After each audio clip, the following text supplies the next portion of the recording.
welcome back. If you recall last week, we talked about this little guy here, the sheep bend. And we had a scenario where we had to escape using a boat. Well, and then we didn't have enough room from the shore, so we had to attach 2 pieces of rope using a sheep bend. Well, now that we've attached our 2 pieces of rope and we have a very, very secure knot, what do we do next? Okay, so we take one end. We'll use this one here because it's easy to see, right? Now what we do is we find ourselves a limb, and we come around the limb like so. Oops. We come around the limb like so. Then we come up, over, and down, right?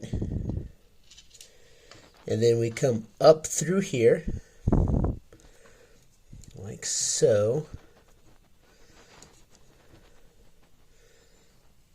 And now we have ourselves a clove hitch. And so now our boat is sitting off here, but it's not going anywhere because we have ourselves a clove hitch. Now, the clove hitch, for starters, a hitch knot is used to secure a rope to a stationary object like a rail, tree, or a fixed line. This is a simple knot, and in order for it to come loose, you have to pull it at the right angle.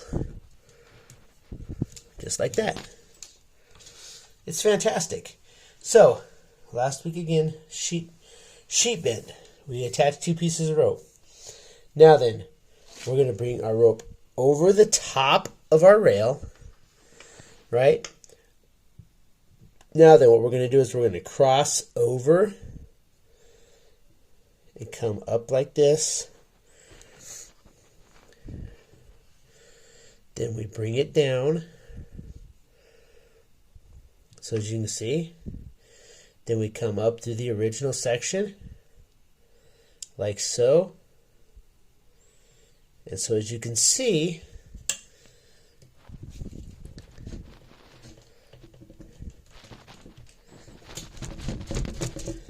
very secure. Sorry about that wobble there. But as you can see, now then, alright, so here's our rail. We bring our rope over the rail.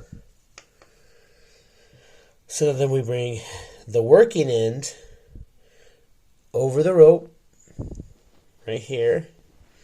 So now we've gone around the rail. Now we bring it under the rail again.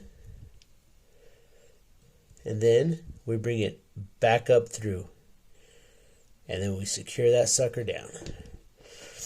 Now, one thing, and we'll talk about this right here next week, because so far we have a bend, this is a bend knot, which is used to secure 2 pieces of rope. Now, we've added in a hitch knot, which is designed to secure it to a tree, a branch, a rail, whatever. We happen to have this rail right here. Now, next week, we're going to learn what we do over here, like right here, so that we can prevent this. If the boat does start to slip or anything, we don't want to lose it. So we're going to learn what we can do with this end here to continue on the scenario about securing our boat.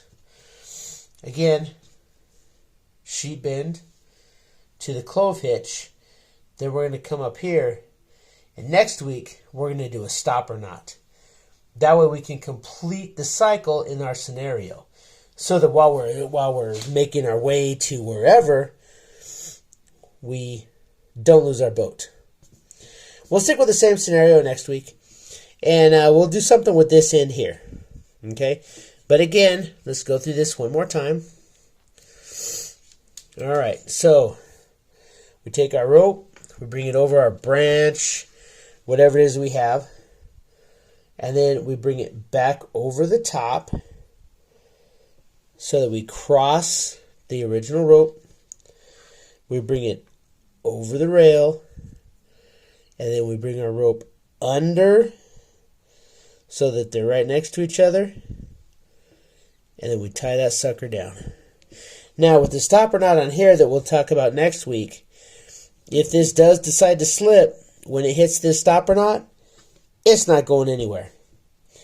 And this is how knots are so important in survival, because as you can see, in one single scenario, we've used 3 very specific knots.